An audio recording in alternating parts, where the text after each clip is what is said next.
Homicide Chief Ray Biondi was one of the first on the scene and straight away spotted a sinister calling card. The first thing we noticed before even going in the house was a unexpended .22 caliber shell that was in the mailbox. But nothing could have prepared him for what was inside. Had you stepped right inside the front door, there was garbage scattered on the floor and an obvious drag mark that went from the front room back into the master bedroom. There on the floor was Teresa Wallen. She was dead, and she had been mutilated. Her abdominal region had been cut open. The clothing is pulled up over her chest. Her legs are spread apart, you know, without garments, like it was in a rape or something. He had made an incision down the stomach, and that's an angle, and apparently had been moving the intestines and internal organs around. It was a horrific homicide because not only had he killed her, but she was pregnant at the time, so he killed an unborn child. I found a used yogurt cup, a paper cup, the yogurt came in, which had zigzag prints on it, and apparently he had been drinking the blood or doing something with the blood in that cup. The extraordinary scene was unlike anything the officers had encountered before. At the time we were thinking we're dealing with somebody who, a psychopath, obviously, because of the way he mutilated the bodies. I've been to a lot of homicide scenes and took a lot of pictures and a lot of evidence, and he was the strangest I've ever seen, you know, or a lot of other people I've ever seen. So you don't have everybody, every day someone's cutting somebody open, looking through intestines and moving their things about. The crime scene showed signs of what the FBI had recently begun classifying as a disorganized killer. This was a disorganized type individual who committed disorganized type crimes. Crimes that would be not logical, that would reflect poor planning, that would reflect rage, that would reflect elements that could be read by the individual investigating the crime. Chase's first victim had been shot and left where he fell. The mutilation of Teresa Wallen signaled a dramatic escalation of violence.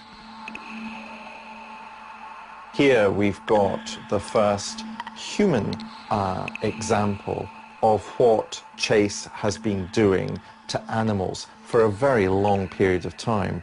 Teresa Wallen was effectively mutilated. Her internal organs were removed, looked at, experimented with. But remember also, we have to go back to what we know about Chase from a very young age. He had erectile dysfunction, and therefore whilst he might be sexually attracted to women, he can't express that sexual attraction in any way which is normal. So the way that this is manifesting itself is in relation to how badly abused her body is.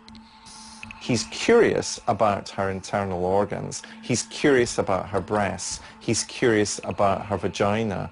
And of course, the way he expresses that curiosity is to desecrate and destroy. It's very similar characteristic among serial killers, and he's certainly not alone in this, where they have no human emotions. So to them, a human being that they may have killed is just an object to be experimented upon, very similar to the laboratory animals that are used in experimentation. And it seems to be almost a very unusual childlike curiosity. So the serial murderer frequently will treat his victim as if they were just a very experimental piece of meat. With a psychotic killer on the loose, the detectives needed to act fast. It's always a race against time. When on a homicide, the first 24 hours are the very most critical, the 72 hours. And anything after that starts becoming cold. You have a problem developing your leads. All your leads, your witnesses are going to come forward if you can find them and knock on the doors within the first 72 hours.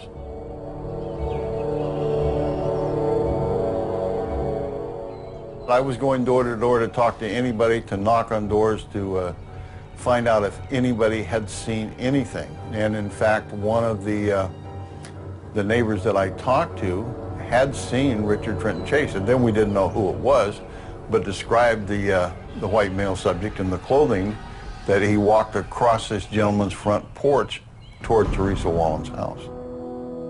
As the news of the murder spread, so did the fear. It hit the papers the next day, and everybody, you know, was very upset in the neighborhood, talking about buying guns, that type of thing. I think the difference in this case was the horrendous nature of the victim. Teresa Wallen was taking the garbage out. She was pregnant. She was shot and gutted. And I saw a photograph of her, and the fear on her face in death. I see that to this day. What the residents and detectives of Sacramento didn't realize was that Chase was about to strike again, and this time with even more ferocity. January 1978, and serial killer Richard Trenton Chase had struck twice in suburban Sacramento. First, the mysterious drive-by shooting of 51-year-old Ambrose Griffin. We assumed that it was just a thrill killing. Somebody wanted to shoot a person in their own front yard. Then the shocking murder of 3 months pregnant Teresa Wallen. The victim had been opened up with a knife. You'd almost want to say butchered.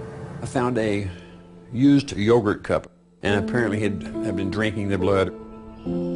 As fear spread in the community, a large task force was mobilized in a race to apprehend the unknown killer before he struck again. Everybody was very upset in the neighborhood, talking about buying guns, that type of thing. Then, on the 27th of January 1978, Homicide Chief Ray Biondi received the call that 3 more bodies had been found.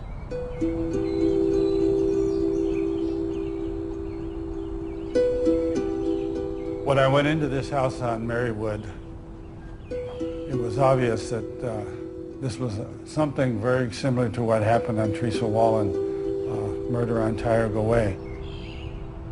In the front room was Daniel Meredith.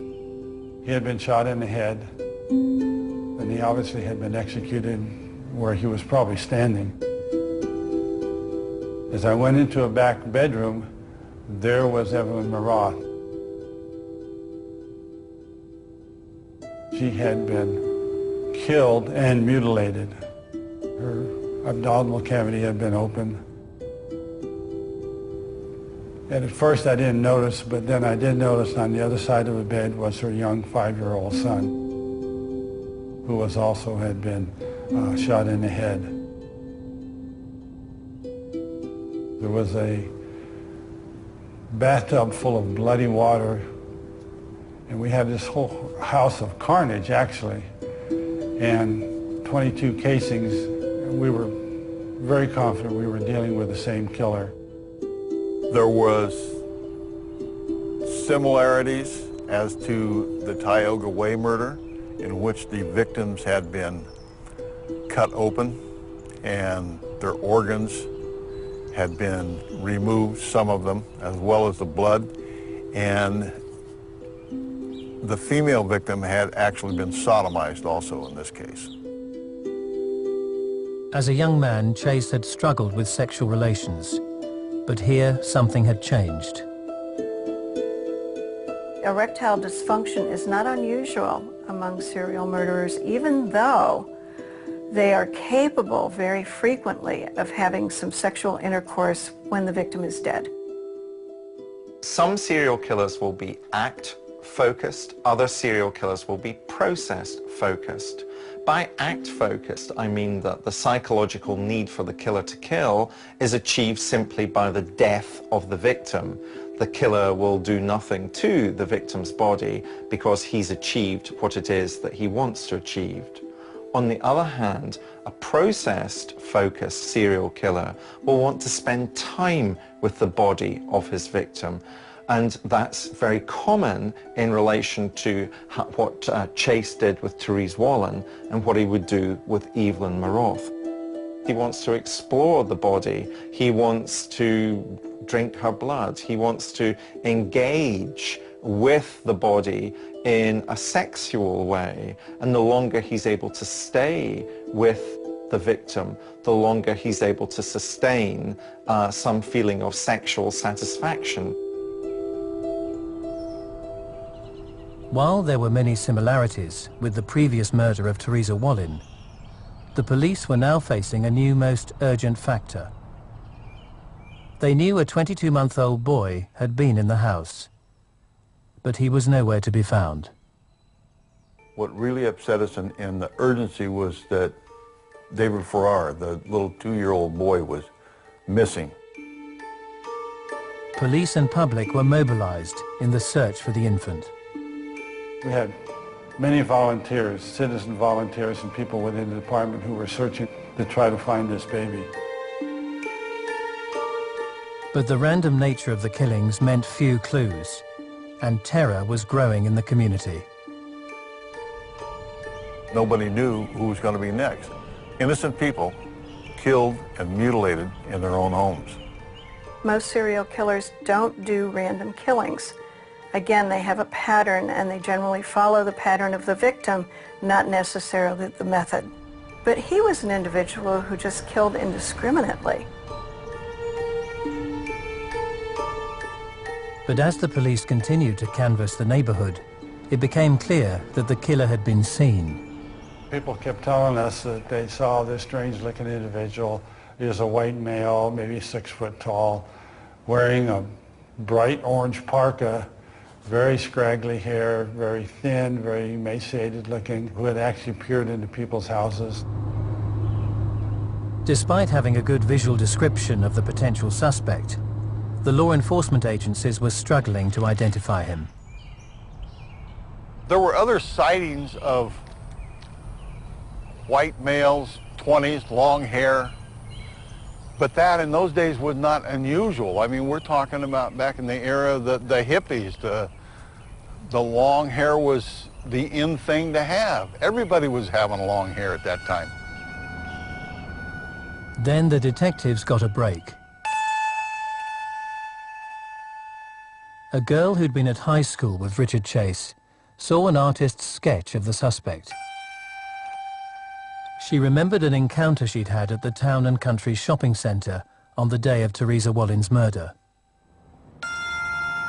She saw this figure, you know, totally dirty, long hair, smudges here and there and everywhere, and a blank look, you know, just a strange looking fellow. The problem is that she was a student with him in high school, and she didn't recognize him. So he came up to her, and she's a little bit frightened by now, of course, because of the appearance, and he asked her if she remembered a certain fellow who was killed in high school on a motorcycle. And she said, well, who are you? And he says, Rick Chase. He spooked her so bad that she basically jumped in the car, locked the doors, and drove away. Didn't think any more about it until she actually saw the sketch later in the week. Rookie Detective Wayne Irie was handed the job of questioning the witness. She described his jacket, which was the orange-colored snow jacket, the same as the jacket the gentleman saw him wearing when he was walking toward Theresa Wallin's residence. And then Nancy Holden told me that she thought he had blood on his hands.